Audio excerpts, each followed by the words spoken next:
Esta presentación introduce conceptos centrales de las teorías cognitivas y cómo éstas intentan explicar el aprendizaje y los procesos básicos que lo permiten.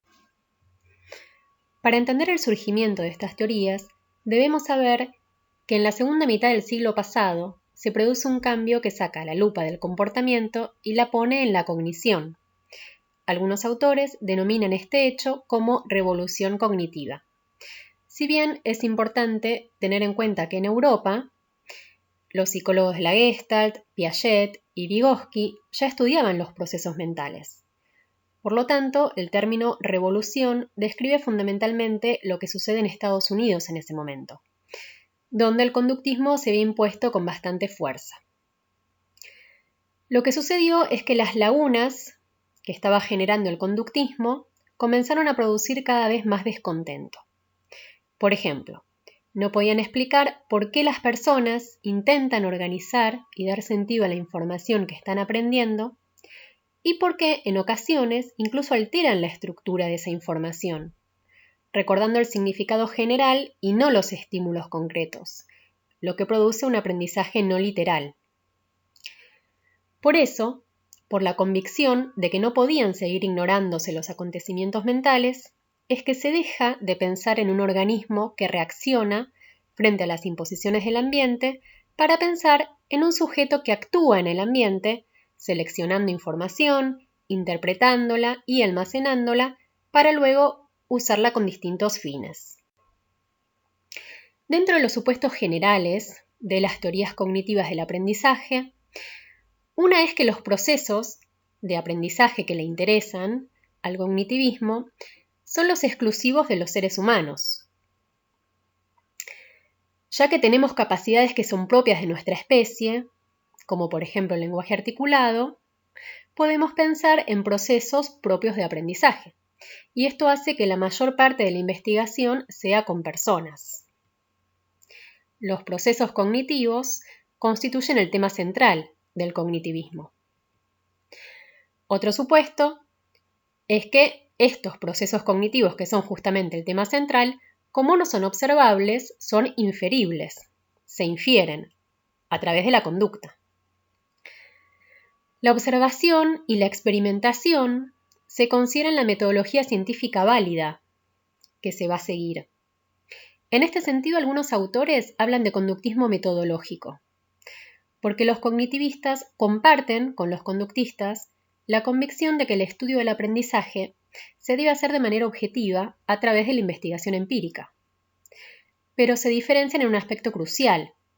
Consideran que es posible extraer inferencias plausibles sobre los acontecimientos mentales internos mediante la observación de las respuestas que las personas dan en diferentes situaciones frente a diferentes estímulos. Por ende, si bien hay similitudes, en la manera de obtener los datos, por observación sistemática, a través de experimentación, hay claras diferencias en la interpretación de los datos, justamente por la suposición de que entre estímulos y respuestas existe una gran variedad de estructuras y representaciones que configuran el sistema cognitivo.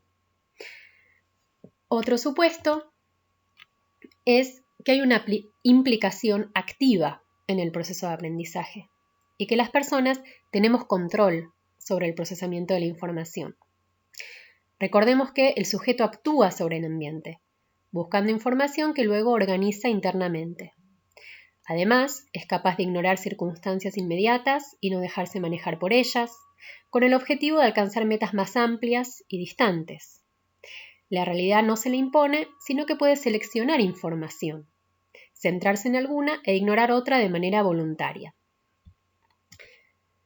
Otro supuesto es que se forman representaciones o asociaciones mentales que no se ven reflejadas directamente en la conducta.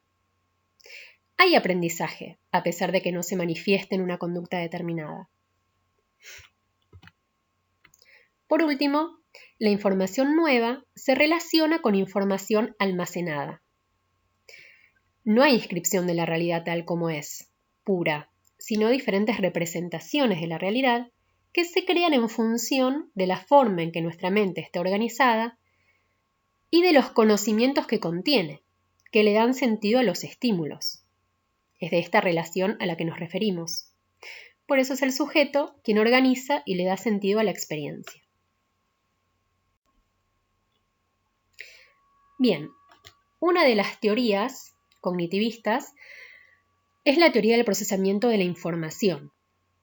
Se centra en cómo las personas procesan la información que reciben de su entorno, cómo perciben los estímulos, cómo colocan lo percibido en la memoria, cómo encuentran lo que han aprendido cuando necesitan usarlo.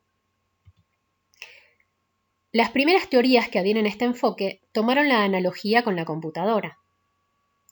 La mente humana funciona de manera similar a la computadora porque recibe información, la almacena en la memoria y la recupera cuando la necesita.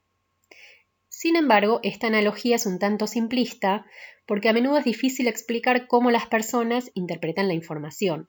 Los programas la procesan de manera más rígida. Otro de los enfoques cognitivistas es el constructivismo. Considera que las personas se implican activamente en la información con la que se encuentran, intentan organizarla y dotarla de sentido, a menudo de manera singular e idiosincrásica. Lo que ingresa al sistema cognitivo, como ya lo planteamos, sufre un proceso de transformación. Es en virtud de cómo interpretamos la información que adquirimos nociones sobre el mundo. De ahí que se utiliza el término construcción para dar cuenta del aprendizaje. Se dice construcción de conocimiento justamente en oposición a la idea de que la información se absorbe y se toma de la realidad tal cual es. El énfasis está puesto en el aprendiz, que es el que construye sus conocimientos. Y se considera que el profesor, ¿sí?, una persona externa, no puede rellenar de conocimiento la cabeza del alumno.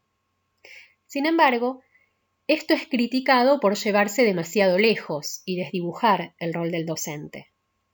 Para esto podemos utilizar la metáfora de la limonada, que es bastante ilustrativa. Es necesario que los profesores proporcionen los insumos, que en el caso de la limonada serían los limones, el azúcar y el agua, así como algunas instrucciones sobre las proporciones en que se debe aportar cada ingrediente, que serían los métodos, para que se pueda conseguir la bebida. Bien, la última perspectiva es es un grupo de perspectivas contextuales, que en los últimos años han cobrado bastante fuerza. Plantean que el sujeto no está aislado ni respecto de su espacio físico ni respecto de la compañía e influencia de los demás. Y esto es destacado, ¿sí?, la importancia del entorno inmediato para el aprendizaje y la conducta. Por eso plantean que el aprendizaje es situado y distribuido por los contextos físicos y sociales en que todos los aprendices están insertos, no pudiéndose aislar el conocimiento del contexto o situación en que se produce. Por último, se plantea una integración de perspectivas, ¿sí?, que tome en cuenta justamente las tres teorías que recién mencionamos, las perspectivas contextuales, el constructivismo y las teorías de procesamiento de la información. Como cada una realiza una contribución importantísima respecto de cómo piensan y aprenden las personas, en conjunto proporcionan una comprensión más completa del conocimiento humano.